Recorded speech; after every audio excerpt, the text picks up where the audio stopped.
Hi hello ನಮಸ್ಕಾರ, ನಿಮಗೆಲ್ಲರಿಗೂ ಸ್ವಾಗತ ಶ್ರೀ ಅಡುಗೆ ಮನೆಗೆ. ನಾವು ಇವತ್ತು ತುಂಬ ಸರಳ ವಿಧಾನದಿಂದ ಸ್ವಲ್ಪ ಡಿಫ್ರೆಂಟಾಗಿ ಆಲೂ ಪರೋಟ ಮಾಡೋಣ. ಇದು ಮಾಡುವುದು ತುಂಬ ಸರಳವಾಗಿದೆ. ಹಾಗಾದರೆ ನೀವು ಈ ವಿಡಿಯೋವನ್ನು ಸ್ಕಿಪ್ ಮಾಡದೆ ನೋಡಿ, ತುಂಬ ಸರಳವಾಗಿದೆ. ಹಾಗಾದರೆ ಈ ವಿಡಿಯೋ ಇಷ್ಟವಾದಲ್ಲಿ ಲೈಕ್ ಮಾಡಿ ಹಾಗೂ ಶೇರ್ ಮಾಡಿ, ನನ್ನ ಚಾನೆಲ್ನ ಸಬ್ಸ್ಕ್ರೈಬ್ ಮಾಡಿ, ಬೆಲ್ ಐಕನ್ನ ಒತ್ತಿ. ಇದರಿಂದ ಹೊಸ ವಿಡಿಯೋಗಳು ನೀವು ಎಲ್ಲಕ್ಕಿಂತ ಮೊದಲಾಗಿ ನೀವು ನೋಡ್ಬೋದು. ಇಲ್ಲಿ ನಾನು ಎಲ್ಲಕ್ಕಿಂತ ಮೊದಲಾಗಿ 5 ಆಲೂಗಡ್ಡೆಯನ್ನು ಇದನ್ನು ಚೆನ್ನಾಗಿ ಬಾಯ್ಲ್ ಮಾಡಿ ತೆಗೆದುಕೊಳ್ಬೇಕಾಗುತ್ತದೆ. ಇದು ಆಲ್ರೆಡಿ ನಾನು ಬಾಯ್ಲ್ ಮಾಡಿಟ್ಟಿದ್ದೆ. ಇವಾಗ ನಾವು ಇದನ್ನು ಚೆನ್ನಾಗಿ ಈ ಥರ ತುರಿಯಬೇಕು, ಇಲ್ಲಾದರೆ ನೀವು ಮ್ಯಾಶರ್ನಿಂದ ಮ್ಯಾಶ್ ಮಾಡ್ಕೋಬಹುದು. ಇಲ್ಲಿ ನೋಡಿ, ಈ ಥರ ಚೆನ್ನಾಗಿ ತುರಿದರೆ ಇದು ಪರೋಟ ಮಾಡಲು ತುಂಬ ಸರಳವಾಗುತ್ತದೆ. ಹಾಗೂ ನಾವು ಇದನ್ನು ಈಗ ಒಂದು ಬೌಲ್ಗೆ ತೆಗೆದುಕೊಳ್ಳೋಣ. ಈ ರೀತಿ ಎಲ್ಲ ಆಲೂಗಡ್ಡೆಯನ್ನು ಚೆನ್ನಾಗಿ ತುರಿದುಕೊಳ್ಬೇಕು. ಆಮೇಲೆ ನಾವು ಇದಕ್ಕೆ ನಾವು 3 ಕಪ್ದಷ್ಟು ಗೋಧಿ ಹಿಟ್ಟು ಹಾಕೋಣ. ಇಲ್ಲಿ ನೋಡಿ, ಇದೇ ಸ್ವಲ್ಪ ಡಿಫ್ರೆಂಟ್ ಆಗಿದೆ. ಯಾವುದೇ ನಿಮಗೆ ಹುಳಿ ತುಂಬುವ ಅವಶ್ಯಕತೆ ಇಲ್ಲ. ಡೈರೆಕ್ಟಾಗಿ ಈ ರೀತಿ ಮಾಡೋದ್ರಿಂದ ತುಂಬ ಸರಳವಾಗುತ್ತದೆ. ಹಾಗೂ ಇದಕ್ಕೆ ನಾನು ಅರ್ಧ ಸ್ಪೂನ್ದಷ್ಟು ಕೆಂಪು ಮೆಣಸಿನ ಖಾರ ಹಾಗೂ ಅರ್ಧ ಸ್ಪೂನ್ದಷ್ಟು ಅರಿಶಿನ, 1 ಸ್ಪೂನ್ದಷ್ಟು ಜೀರಿಗೆ ಹಾಗೂ ಅರ್ಧ ಸ್ಪೂನ್ದಷ್ಟು ರೆಡ್ ಚಿಲ್ಲಿ ಫ್ಲೇಕ್ಸ್ ಹಾಕಬೇಕು. ಆಮೇಲೆ ನಾನು ಇದಕ್ಕೆ ಅರ್ಧ ಸ್ಪೂನ್ದಷ್ಟು ಉಪ್ಪು ಹಾಕಬೇಕು. ಆಮೇಲೆ ನೋಡಿ, ಇಲ್ಲಿ ಕೊತ್ತಂಬರಿ ಚೆನ್ನಾಗಿ ಕಟ್ ಮಾಡಿ ಇದರಲ್ಲಿ ಹಾಕಬೇಕಾಗುತ್ತದೆ. ಆಮೇಲೆ ನಾನು ಇದಕ್ಕೆ ಅರ್ಧ ಸ್ಪೂನ್ದಷ್ಟು ಕಸ್ತೂರಿ ಮೇಥಿಯನ್ನು ಹಾಕಿದ್ದೇನೆ. ಆಮೇಲೆ ನೀವು ಇದಕ್ಕೆ ಬೇಕಾದರೆ ಅಜ್ವೈನ್ ಕೂಡ ಅರ್ಧ ಸ್ಪೂನ್ದಷ್ಟು ಹಾಕೋಬಹುದು, ಇಲ್ಲಾಂದರೆ ನೀವು ಸ್ಕಿಪ್ ಕೂಡ ಮಾಡ್ಬೋದು. ಇದರ ಟೇಸ್ಟ್ ಚೆನ್ನಾಗಿ ಬರುತ್ತೆ, ಅದಕ್ಕೆ ನಾವು ಇದಕ್ಕೆ ಹಾಕೋಣ. ಇಲ್ಲಿ ನೋಡಿ, ಇದೆಲ್ಲವನ್ನು ಚೆನ್ನಾಗಿ ನಾವು ಮಿಕ್ಸ್ ಮಾಡಬೇಕಾಗುತ್ತದೆ. ಇಲ್ಲಿ ನೋಡಿ, ಆಲೂಗಡ್ಡೆ ಇರೋದ್ರಿಂದ ಹೆಚ್ಚಾಗಿ ಇದಕ್ಕೆ ನಾದಲು ನೀರು ಬೇಕಾಗೋದಿಲ್ಲ. ಆಮೇಲೆ ನೀವು ಬೇಕಾದರೆ ಸ್ವಲ್ಪ ನೀರನ್ನು ತೆಗೆದುಕೊಂಡು ಈ ಹಿಟ್ಟನ್ನು ಚೆನ್ನಾಗಿ ನಾದಬೇಕಾಗುತ್ತದೆ.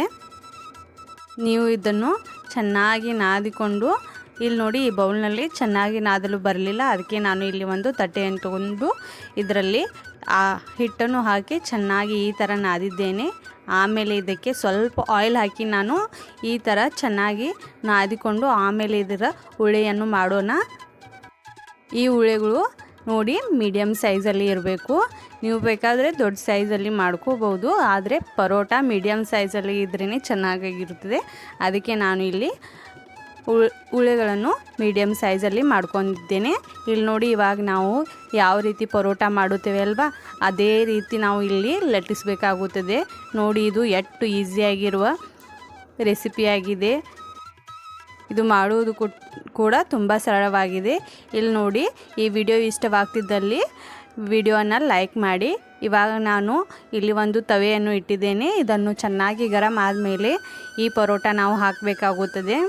ಇಲ್ಲಿ ನೋಡಿ, 2 ಸೈಡ್ದಿಂದ ನಾವು ಇದನ್ನು ಚೆನ್ನಾಗಿ ಬೇಯಿಸಬೇಕಾಗುತ್ತದೆ. ಇದು ಒಂದು ಸೈಡು ಸ್ವಲ್ಪ ಬೇಯ್ದ ನಂತರ ಇದನ್ನು 2 ಕಡೆಯಿಂದ ನಾವು ಆಯಿಲ್ ಹಚ್ಚಿ ಚೆನ್ನಾಗಿ ಇದನ್ನು ಬೇಯಿಸಬೇಕಾಗುತ್ತದೆ. ನೋಡಿ, ಇವಾಗ ನಾನು 2 ಸೈಡ್ದಿಂದ ಆಯಿಲ್ ಹಚ್ಚಿ ಚೆನ್ನಾಗಿ ಇದನ್ನು ಬೇಯಿಸ್ಕೊಂಡಿದ್ದೇನೆ. ಇದರಲ್ಲಿ ಕೊತ್ತಂಬರಿ ಸೊಪ್ಪು ಕಟ್ ಮಾಡಿ ಹಾಕಿದ್ರಿಂದ ಈ ಪರೋಟ ಉಬ್ಬುವುದಿಲ್ಲ.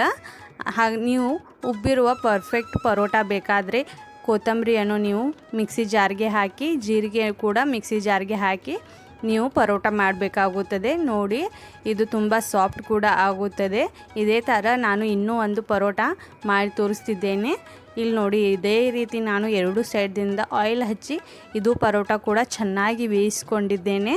ಇದೇ ಥರ ನಾವು ಉಳಿದಿರುವ ಎಲ್ಲ ಪರೋಟವನ್ನು ಚೆನ್ನಾಗಿ ಬೇಯಿಸಬೇಕಾಗುತ್ತದೆ. ಇದು ತಿನ್ನಲು ಕೂಡ ಟೇಸ್ಟಿಯಾಗಿದೆ ಈ ಪರೋಟ. ಇದನ್ನು ನೀವು ಮೊಸರು ಹಾಗೂ ಚಟ್ನಿ ಜೊತೆ ಟ್ರೈ ಮಾಡ್ಬೋದು. ಇದು ಟೇಸ್ಟಿಯಾಗಿರುತ್ತದೆ. ಹಾಗೂ ಈ ವಿಡಿಯೋ ಇಷ್ಟವಾಗ್ತಿದ್ದಲ್ಲಿ ನೀವು ನನ್ನ ವಿಡಿಯೋಗೆ ಲೈಕ್ ಮಾಡಿ ಹಾಗೂ ನನ್ನ ಚಾನೆಲ್ಗೆ ಫಸ್ಟ್ ಟೈಮ್ ಬಂದಿದ್ದರೆ ಸಬ್ಸ್ಕ್ರೈಬ್ ಮಾಡಿ. ಇದರಿಂದ ನಾನು ತುಂಬ ಹೊಸ ವಿಡಿಯೋಗಳನ್ನು ಮಾಡಲು ಮೋಟಿವೇಟ್ ಆಗ್ತಿರುತ್ತೇನೆ. ಇಲ್ಲಿ ನೋಡಿ, ಈ ಪರೋಟ ಎಷ್ಟು ಚೆನ್ನಾಗಿ ಸಾಫ್ಟಾಗಿ ಬಂದಿದೆ ಅಂತ. ನೀವು ಕೇವಲ 10 ರಿಂದ 15 ನಿಮಿಷದಲ್ಲಿ ಈ ಥರ ಪರೋಟಗಳನ್ನು ಮಾಡಬಹುದು. ಈ ವಿಡಿಯೋ ನಿಮಗೆ ಹೇಗೆ ಅನಿಸಿದೆ ಅಂತ ಕಮೆಂಟ್ ಮಾಡಿ ಹೇಳಿ. Thank you so much.